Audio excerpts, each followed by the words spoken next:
De hoje, quarta-feira, dia 14 de janeiro. Permaneçam firmes na unidade. Então, aqui nas cartas de Paulo sempre tinha essa preocupação de que as igrejas, as congregações que ele deixava, permanecessem unidas, permanecessem focadas num só objetivo. Inclusive, Paulo que ecoa o desejo de Jesus. O desejo de Jesus quando ele estava se despedindo dos discípulos, lá em João 17, né? Onde Jesus ele pede para que a igreja, o grupo de discípulos ali e de todos os seguidores que viessem depois fossem um com ele e com o Pai. Então Jesus olhou além da cruz, ele contemplou a união de Deus com a igreja. Então a oração de Jesus lá em João 17, do 17 ao 19 é assim. João 17 é a chamada oração sacerdotal de Cristo. Ele diz assim: santifica-os na verdade, a tua palavra é a verdade. Assim como tu me enviaste ao mundo, também eu os enviei ao mundo. E a favor deles eu me santifico, para que eles também sejam santificados na verdade. Não peço somente por estes, mas também por aqueles que vierem a crer em mim, por meio da palavra que eles falarem. Ou seja, aqui Jesus já está olhando para o futuro, já está olhando para nós nos dias de hoje. Aqueles que vierem a crer em mim depois desses aqui, a fim de que todos sejam um. E como tu, ó Pai, estás em mim e eu em ti, também eles estejam em nós, para que o mundo creia que tu me enviaste. Então, olha só. Essa era a vontade de Cristo. Que todos nós fôssemos um com Ele e com o Pai. Tanto os discípulos daquele momento, como a igreja do futuro. A igreja dos conversos que dá a mensagem depois. Jesus anseia por essa unidade. E nessa unidade, o que é que tem de benefício? O que é que tem de bom com a igreja com o fato da igreja ser unida? Olha aí. Verso 22 em 3. Eu lhes transmiti a glória que me deste, para que sejam um como nós o somos. Eu neles e tu em mim, a fim de que sejam aperfeiçoados na unidade, para que o mundo conheça que tu me enviaste e os amaste, como também amaste a mim. Então, quando nós somos unidos, quando nós somos um, nós somos... Jesus não disse que nós seríamos aperfeiçoados na singularidade, aperfeiçoados na solitude. Cada um no seu quadrado, cada um na sua. Diz que nós seremos aperfeiçoados. Jesus disse que seremos aperfeiçoados estando unidos uns com os outros e nessa união unidos com Ele. Nós só somos aperfeiçoados, nós só somos melhorados se estivermos todos juntos. Então, esse era o anseio de Cristo. Que todos estivéssemos com um só pensamento. Então, Jesus também destacou as terríveis consequências da desunião. Ela pode levar muitos à incredulidade. 2 vezes nessa oração, Jesus enfatizou que a nossa união com Ele, com Deus, com o Pai, tem o objetivo de que o mundo creia e que conheça que o Pai enviou a Cristo. Quando todos olharem para nós e virem um povo só, um povo que tem a mesma maneira de pensar, que todo mundo se ama, que todo mundo fala a mesma coisa, então todo mundo vai acreditar que nós somos um povo de Deus, nós somos enviados por Deus e que a nossa mensagem tem sim credibilidade e que vale a pena ser cristão. Que pensa da mesma maneira. É uma igreja que não tem picuinhas, que não tem partidarismo, que não tem vanglória. É uma igreja que pensa do jeito que Cristo pensa. Que todos pensam no desejo de Deus. Esse é o desejo de Jesus. E aí, esse desejo de Jesus na oração sacerdotal, ele é repetido por Paulo em Filipenses 1:27.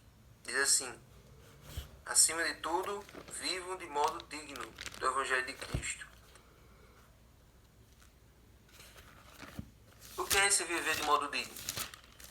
Viver de modo digno, a palavra que o autor coloca aí, a palavra grega é politeuomai.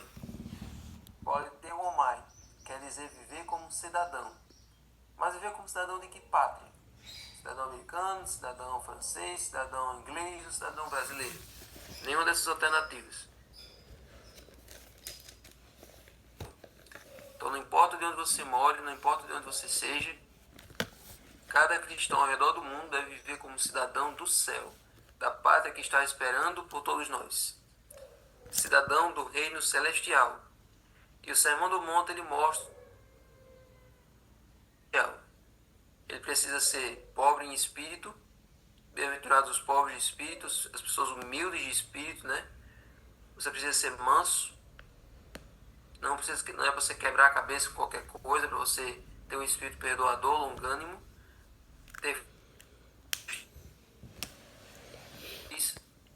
ser misericordiosos, perdoadores, né?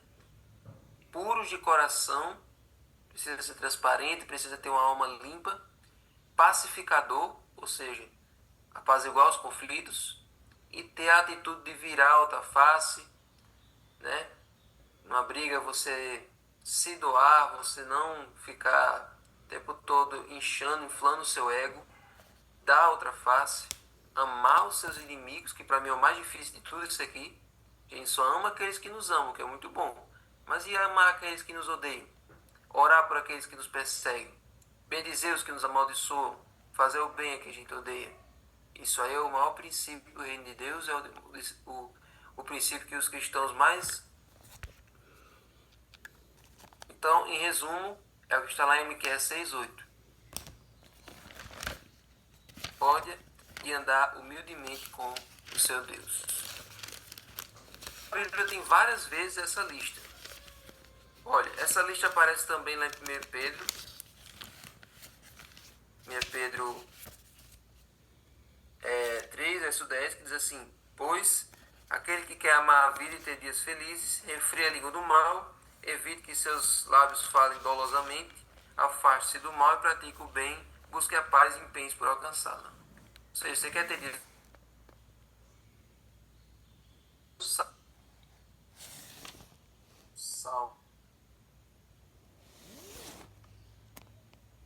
salmo que fala sobre ser cidadão do céu. O 15. E tem as características do cidadão do céu. Aquele que vive com integridade, aquele que pratica a justiça, aquele que de coração fala a verdade, aquele que não difama com sua língua, aquele que não faz mal ao seu próximo, aquele que não lança injúria contra o seu vizinho, injúria é fofoca, né? Aquele que a seus olhos tem por desprezível ao que merece reprovação, ou seja, ele não fica seguindo exemplos negativos, ele não fica tomando como inspiração coisas negativas, mas honra os que temem o Senhor, ou seja, ele se espelha em coisas positivas. Aquele que jura e cumpre o que prometeu, mesmo com prejuízo próprio, ou seja, ele é fiel à sua palavra, mesmo que aquilo prejudique ele de alguma maneira, mas ele é verdadeiro, ele é honesto. Ele cumpre as promessas dele, ele é uma pessoa de palavra.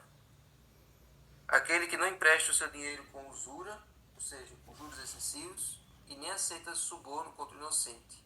Essa pessoa vai habitar no tabernáculo, vai poder morar no seu santo monte. Então nós vimos 1 Pedro 3, Salmo 15, Mateus 25, ou Mateus 5, tudo isso aí mostra o que é viver de forma digna, como diz lá em Filipenses 1:27. O que é ser um cidadão de outra pátria, mesmo morando aqui nesse planeta.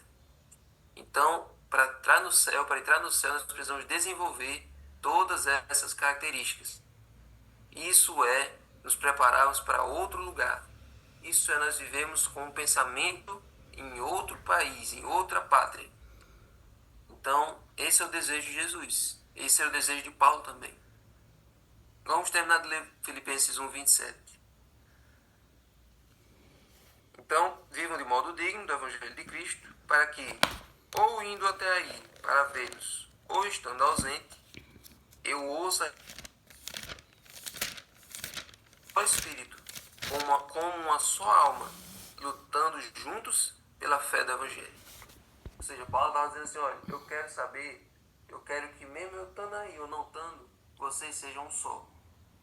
Eu não quero que vocês, quando eu sair, vocês comecem a criar partidos, vocês comecem a se dividir, comecem a ficar bagunçados, comecem a ficar desorganizados. Eu quero que vocês permaneçam do jeito que vocês são comigo quando eu não tiver. Eu quero saber disso. Porque o que acontecia muitas vezes era aquela história, como diz lá em Coríntios ou em Gálatas.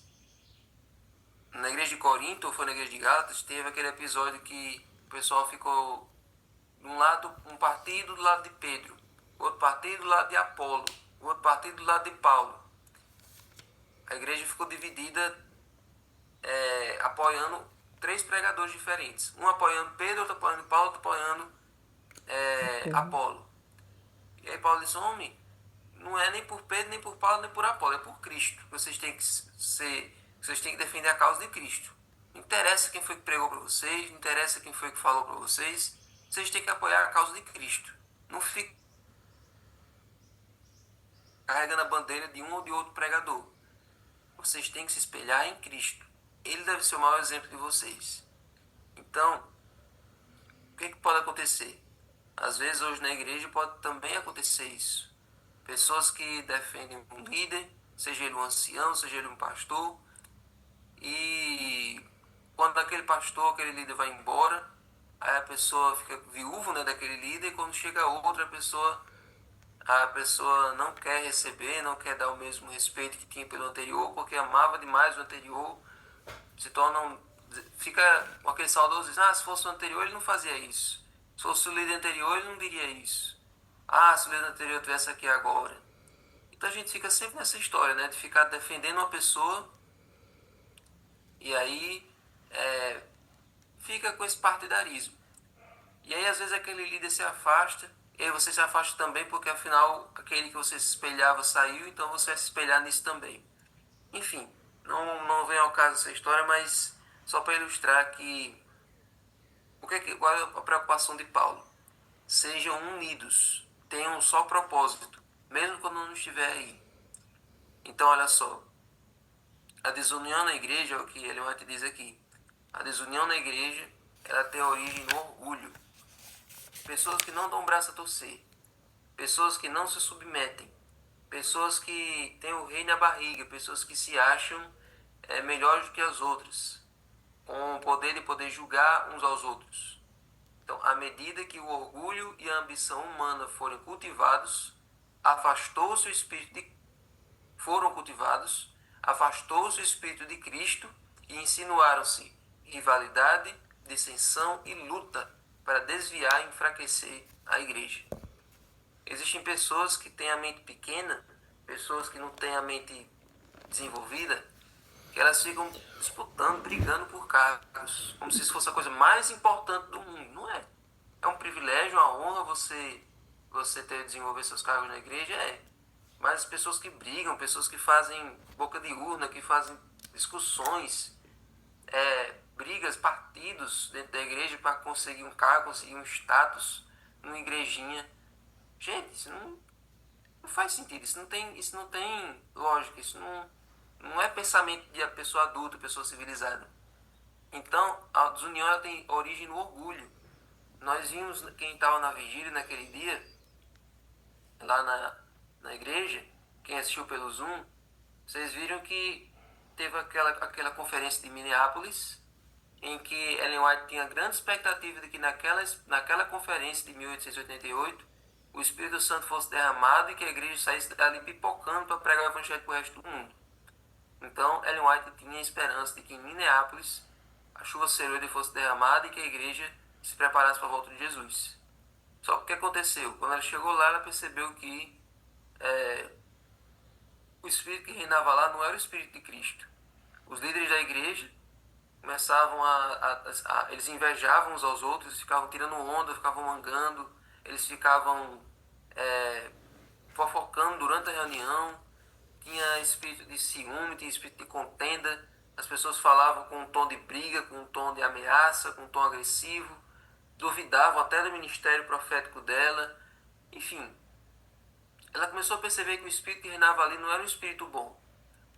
E ali houve uma grande discussão lá em torno de alguns temas. E no final, Ellen White saiu um pouco decepcionada, muito decepcionada, na verdade, com aquela reunião, porque não atendeu as expectativas que ela tinha. E aí Deus mostrou uma visão para ela de como aquela reunião poderia ter sido.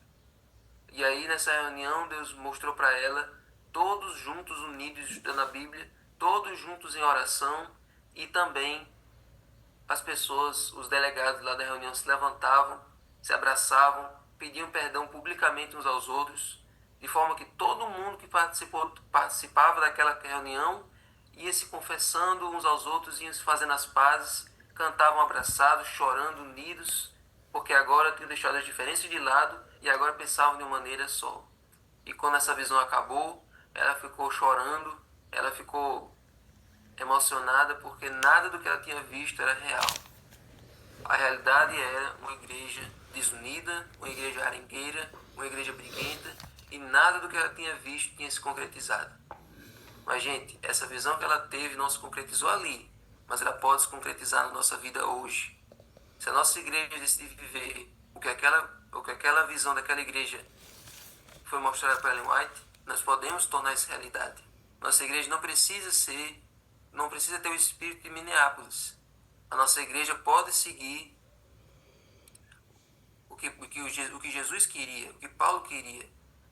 Nós podemos ser unidos, nós podemos ter um só pensamento. Não é difícil isso.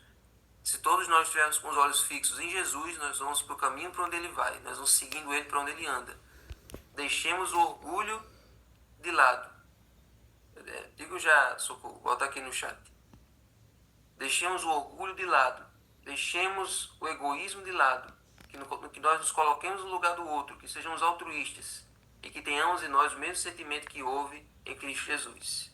Então, gente, que essa lição de hoje possa permanecer no seu coração, em nome de Jesus. Senhor Deus, muito obrigado, Senhor, por essa lição, muito obrigado, Senhor, por essa mensagem, a tua palavra, que nós possamos, Senhor, desenvolver o espírito de unidade, de companheirismo, de amor uns pelos outros nas nossas igrejas, porque esse é o maior testemunho que uma igreja pode ter. Não adianta ter o prédio mais bonito, não adianta ter dinheiro, não adianta ter recursos, não adianta ter nada de externo se o interno não estiver consolidado. Fica conosco, Senhor. Desenvolve em nós o teu amor, em nome de Jesus. Amém. Amém.